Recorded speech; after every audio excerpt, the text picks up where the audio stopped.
Hello, welcome back to the channel, and in this video we're going to talk about functions. And these are very useful in many different contexts, and they deal with variables in a bit of a different way than what we're used to with equations, expressions, and I'm going to demonstrate that with an example. So let's say you had this machine where, depending on what you put inside this machine, it will give you a certain present. Okay? Actually, let's say this was a toy machine, and then, depending on the amount of money you put here, you get a certain toy. It could be a really good toy, it could be a, elaborate remote control car, or it could be a teddy bear. And that only depends on what you plug inside of it. So let's now change this to the context of numbers. Well, if you have a function and you plug in a certain number here, let's say you plugged in the number x, so it just represents this first number you plug in as x. Then the number you get here, y, is your output, and all of this depends on what this machine is deciding to do with your money. How this machine will interpret the money that you put, the number that you put, and give you a result. And this function, this machine, is usually represented as something like this. Y equals, for example, x plus 4. What this basically means is your output will be whatever you put in your input plus 4. So if you decided to put inside of your machine a 3, let's say you put in $3, it's a little bit hard to get, let's change a little bit the example. Let's say this was, depending on the money you put here, you get a certain amount of toys, a certain amount of teddy bears. So what this function means is whenever you put this number of money here, you will get, as a result, for your output, this number plus 4. So let's illustrate that. Let's say you plugged in 3 hash. Let's say you plugged in 3 hash. According to this function, whenever you plug in 3 hash, so let's place the 3 instead of your x, this x is just a placeholder, plus 4. So when you plug in 3 hash, the number of toys you will get is 7. And this will change if you, for example, plugged in 5 hash. If you plugged in 5 hash, then the number of toys you get would be 5 plus 4, which would be 9 toys. Okay? So you see, in this model here, there's no specific value for y or for x. These are just placeholders, and what they mean is, okay, one of them is the inputs, is what you're plugging into the function, and the y is whatever you get as your final product. All right? And this relationship would be different, for example, if your function was y equals 2 times x. If your function was this, then whatever number of money you plug in, the number of toys you would get is 2 times the money. So if you plugged in 10 hash, then you put that in for your x, 2 times 10, and the amount of toys you get is 20 toys. You see? So it all depends on what is your function, and each function has a different kind of relationship between your input and your output. And this relationship, now it comes the interesting part, this relationship can actually be represented through a graph, a drawing. And I'm going to show you right now how that works. So let me erase this example.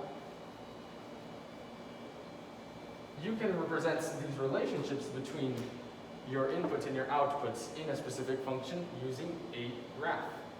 So let's draw here a graph. Okay, if you don't know, this is a graph. All right, and it has 2 what we call axes. Each axis represents one of the values that is changing. So in this case, we're going to give one of the axes the inputs. So we're going to say this is the axis of x, and I'm going to show you in a bit what that means. And then we're going to give the other axis the other value that varies our y, okay, our output. So what we're going to do is we're going to use this, well, let's use which one? Let's use this one, right? We're going to use that function to represent, okay, when x equals something, y will be something else. And this way we can plot points on our function. So let's say when x, let's give an example, when x equals 10, that's the example we use, right? When x equals 10, let's say here is our 10, right? Here we have 10, here 5, okay? 5, 10, negative, yes, usually I have negative. Here's our 0. Let's do it like this just to help a little bit. The same way, 5, 10, 15, and 20 is up here, okay? So when 10, or x equals 10, which means in this line, our distance from this line will be at this distance, okay? When x equals 10, what is our y? Well, we plugged it in, our y was 20. So that means that when x equals 10, y is 20, and this way we can graph a point in our line. So this point represents the fact that when you plug in 10, you get 20. Now let's try another point. So let's say when x equals, it's useful to always think also like, this is a when. So when you input something, then you get this product. Okay, so when x, so when the money you put in this case is, let's say you plugged in 4 reais, so you would write out y equals, and then instead of your x would be 4. Oh, sorry, 2 is right here. 2 went first. Doesn't matter, but just for visual purposes. And instead of x, we have 4. So when x equals 4, your y will be 2 times 4, which is 8. So then we can come back here, and let's say here is 4. When your x is 4, your y will be, let's say it is here, 8. Another point in our function. And I recommend you to plot some more points, but if you do so, which I'm not going to do to save some time, if you do so, you're going to see that they actually follow a pattern in this graph. They will follow a straight line. And this is what we would call the graph of this function. It's a line that encompasses all of the points, all the single points that you would have in this function. So for example, if you plugged in 5, you would probably get something right here. See, 10. You can actually try that out. I think that's it. If you plugged in, you can even try negative numbers. If you plugged in negative 5 here, you would probably get some negative number over there. You see? And this comes to be extremely useful because imagine you had this function and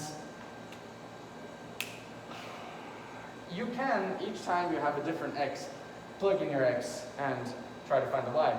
But if you have a function, a drawing, you can actually just look at the function and find when there's a certain x, when you plug in a certain x, you will get a certain y. You can find this just by looking at the function. So this is a way to make a generalization about this function. And each different function, as I said, will have a different drawing because they represent a different relationship. Because in the end, this is just about the relationship of x and y. When x is something, y is something.